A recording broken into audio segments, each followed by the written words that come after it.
কুরসিটা 24 ঘন্টার জন্য দেওয়া হয়, এই ধর্ষণকারীর মুন্ডু ছেদের অর্ডার আমি মৌলভী শওকতের বেটা দিতাম। যদি আমাকে 24 ঘন্টার জন্য দেওয়া হতো, মুন্ডু ছেদ করে দেওয়া হতো, তাদের কিরাইন থাকতো না, চুরি থাকতো না। যদি কোরআনের কানুন চালু করা হয়, আমি বলে যাচ্ছি, যদি 48 ঘন্টা কোরআনের একটা আইন চালু করে দেখো, তাদের মুন্ডু ছেদ করা হবে যারা ধর্ষণ করেছে, যারা অন্যায়ভাবে ধর্ষণ করেছে। ওই জন্য কোরআন সুরের কত বড় বার্তা দিয়েছে কোরআন জানেন? ওয়ালা তাকরাবু জিনা ইন্নাহু কানা ফাহিশা ওয়া সাআ সাবিলা। ব্যভিচার করা তো দূরের কথা, যে রাস্তায় ব্যভিচার হয় সেই রাস্তার ধারে পাশে যাতায়াত করো।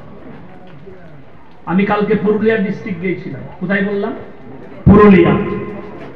কোথায়? হাইওয়ের ওপরে, আসানসোলের ভেতর দিয়ে গেলে নিয়ামতপুরের ওপর দিয়ে যেতে হবে, যেখানে নিষিদ্ধ পল্লী আছে আসানসোলে। বড় কষ্ট লাগে। আমি 10 কিলোমিটার থেকে 15 কিলোমিটার বেশি রাস্তা ঘুরে গেছি, কিন্তু ওই ভেতর দিকে যাই। কেন? যদি এটার বাদাওলতে আল্লাহ কিছু দেয়। আজকে মুসলমান, হাই রে মুসলমান, তুমি নিজের যৌবনটাকে জিনাতে আপনি খরচ করছেন, আল্লাহর কাছে হিসেব লাগবে, আপনাকে হিসেব লাগবে। পরকীয়ায় নষ্ট করছে। আমি মায়ের দিকে অনুরোধ করব, কিয়ামতের দিনে পাকড়াও হবেন আল্লাহর কাছে। স্বামীকে ধোঁকা দিয়ে যারা পরকীয়া করছে তারা ধরা পড়বেন, নিজের পরিবারকে ধোঁকা দিয়ে যারা পরকীয়া করছেন ধরা পড়বে।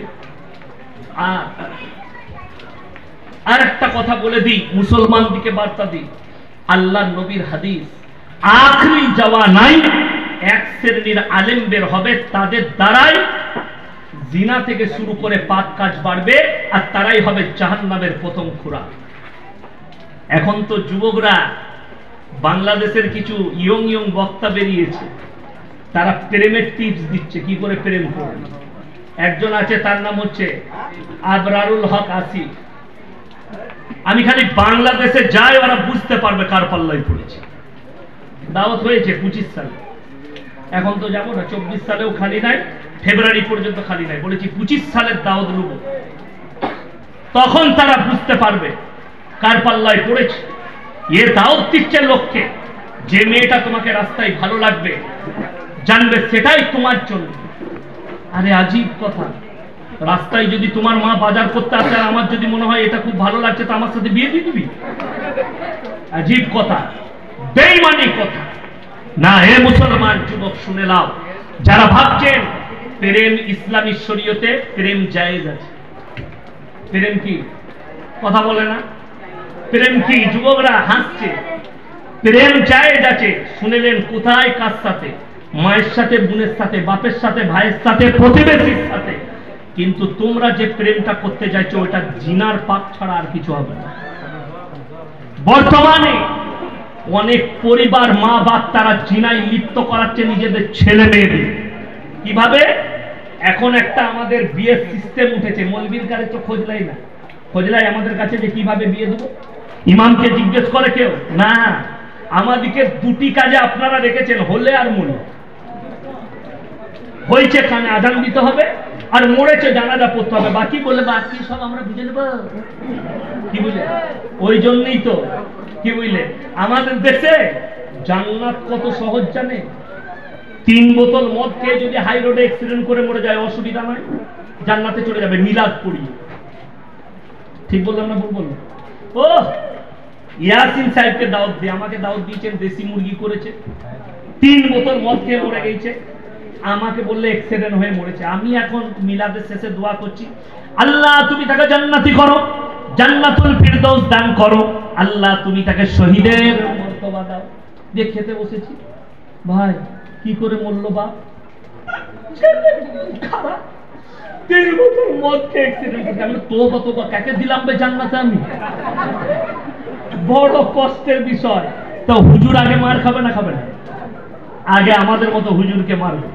বড় কষ্টের বিষয়। আপনি মনে করছেন হুজুরকে হায়ার করে মাতালকে জান্নাতে পাঠাবো? যে মদের ভাটিতে জীবন কাটিয়েছে, যে গাঁজার ভাটিতে জীবন কাটিয়েছে, তাকে বলছেন জান্নাতে দেবো? কোরআন শোনাবো আপনাদিকে, চোখ দিয়ে পানি আসবে, কোনদিন লাঞ্ছিত হবেন না।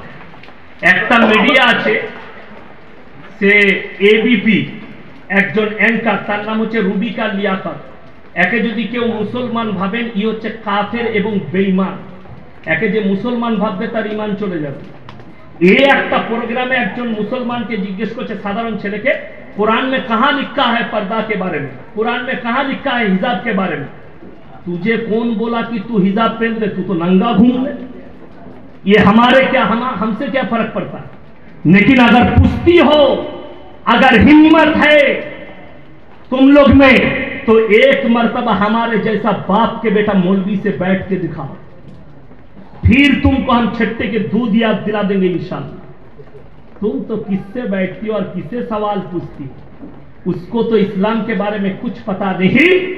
और कुरान कहता है वद्रिब खुमुरिहिन्ना अला जुनूबिहिम, हे नारी, हे औरत, तुम अपने आप को ढांक लो। মহিলারা তোমরা নিজে দিকে ঢেকে লাও, তোমরা কোনোদিন ধর্ষিত হবে না, লাঞ্ছিত হবে না।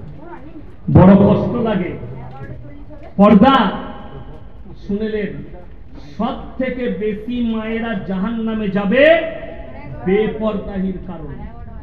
এটা রাসূলের হাদিস। সব থেকে বেশি জাহান্নামে যাবে যে নারীরা, তারা বেপরদার কারণে। যে মেয়েরা মাথা চুল, প্যাট পিট খুলে বাজারে ঘুরে বেড়ায়,